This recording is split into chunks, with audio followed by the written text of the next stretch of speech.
बहुत मन की बात 2 टर्म जनता ने आपकी सुनी, अब जन की बात सुनेंगे।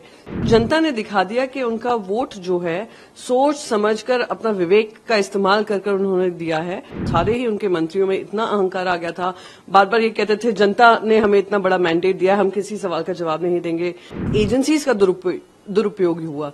ED, CBI, income tax, election commission, media houses, सबको ही घुटनों पे टेक दिया था। जनता ने कह दिया है कि बहुत हो गई आपके मन की बात, अब करो जन की बात। मैं उनको बधाई देना चाहूंगी और मैं उम्मीद करूंगी कि अब जो जनता की सही बात है, बहुत मन की बात 2 टर्म जनता ने आपकी सुनी, अब जन की बात सुनेंगे।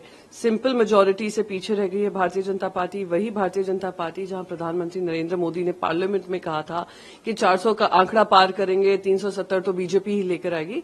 तो जनता ने दिखा दिया कि उनका वोट जो है सोच समझकर अपना विवेक का इस्तेमाल कर उन्होंने दिया है और अब इनकी जिम्मेदारी बनेगी कि तीसरे टर्म में अपने एलाइज को तो साथ लेकर चले ही, पर ऑपोजिशन के भी जो सवाल हैं, ऑपोजिशन के जो रोल है, जो भूमिका एकदम से खत्म करने की कोशिश नरेंद्र मोदी जी ने की थी पहले 2 टर्म्स में, जब मन आता था लोगों को सस्पेंड कर देते थे, अपने कॉन्ट्रोवर्शियल बिल्स पास करते थे, उसको नियंत्रण में लाया जाएगा और देश की उन्नति और प्रगति जिस तरीके से होनी चाहिए, जिस रफ्तार से होनी चाहिए, उम्मीद करती हूं कि इनके नेतृत्व में अब सही दिशा में काम होगा, क्योंकि अब ये एक वीकर मैंडेट से आए हैं और प्रधानमंत्री नरेंद्र मोदी जी शहंशाह की तरह नहीं काम करेंगे, जैसे नोटबंदी कर दी रातों रात, कैबिनेट को ना लेकर, सारे कैबिनेट को साथ लेकर चलेंगे और देश के हित में काम करेंगे। सोनिया गांधी ने कहा है कि पीएम मोदी की ये पॉलिटिकल और मॉरल डिफीट है। बिल्कुल, अगर आप देखेंगे कि जिस तरीके से अब प्रधानमंत्री नरेंद्र मोदी जी और सारे ही उनके मंत्रियों में इतना अहंकार आ गया था, बार बार ये कहते थे जनता ने हमें इतना बड़ा मैंडेट दिया, हम किसी सवाल का जवाब नहीं देंगे। इतिहास में पहली बार हुआ होगा कि 150 से ज्यादा सांसदों को सस्पेंड कर दिया गया क्योंकि वो सवाल पूछ रहे थे पार्लियामेंट अटैक को लेकर। फिर देश ने ये भी देखा कि इस तरीके से एजेंसीज का दुरुपयोग हुआ। ED, CBI, income tax, election commission, media houses, सबको ही घुटनों पे टेक दिया था और वो लोग गिड़गिड़ा रहे थे सत्ता के सामने। तो जनता ने उसका जवाब दिया है और जनता ने उनको सिंपल मेजोरिटी से भी दूर रखा है।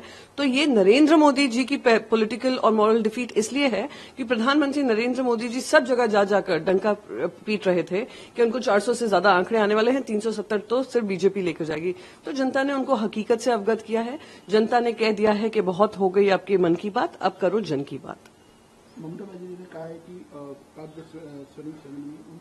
वहाँ पर उनको इन्विटेशन दिया, वो जाएंगे भी नहीं। वहीं कांग्रेस के नेता ने ये कहा है कि इन्विटेशन तो आएगा तो हम उसको सोचेंगे। देखिए, जिस मंशा से इन्विटेशन जाता है, जहां विपक्ष की एक अहम भूमिका होती है, उस मंशा से इन्विटेशन नहीं आया है और इन्विटेशन आने में भी देरी हुई है। मैं मानती हूं कि ये सेरेमोनियल ओथ से ज्यादा इम्पोर्टेंट ये है कि किस तरीके से ये सरकार चलेगी और जब प्रधानमंत्री आज ओथ लेंगे वो जनता के काम, जनता के विकास के लिए काम करेंगे और देश की प्रगति और उन्नति के काम करेंगे, ना कि उनके अहंकार के चलते, उनकी शाहनशाह जैसी जो आदतें पड़ गई थी उसके चलते ये ओथ टेकिंग सेरेमनी नहीं होगी। ओथ टेकिंग से ज्यादा मैं मानती हूं उनका कार्यकाल रहेगा। सोनिया गांधी रीइलेक्ट हुई है कांग्रेस पार्लियामेंट्री, मैं उनको बधाई देना चाहूंगी। मैं उम्मीद करती हूं कि जिस तरीके से उन्होंने कांग्रेस पार्टी की जिम्मेदारी एज अ प्रेसिडेंट ली है, as parliamentary party leader continued उनका टेन्योर रहा है और उन्होंने दशा और दिशा दिखाई है कांग्रेस पार्टी को। Congress will continue to take an important role, opposition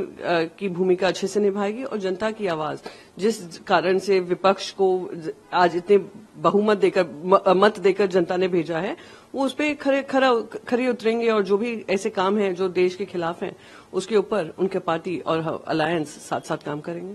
हमसे जुड़े रहने के लिए हमारे YouTube चैनल को सब्सक्राइब करें और नई वीडियो की नोटिफिकेशन के लिए बेल आइकॉन को दबाएं।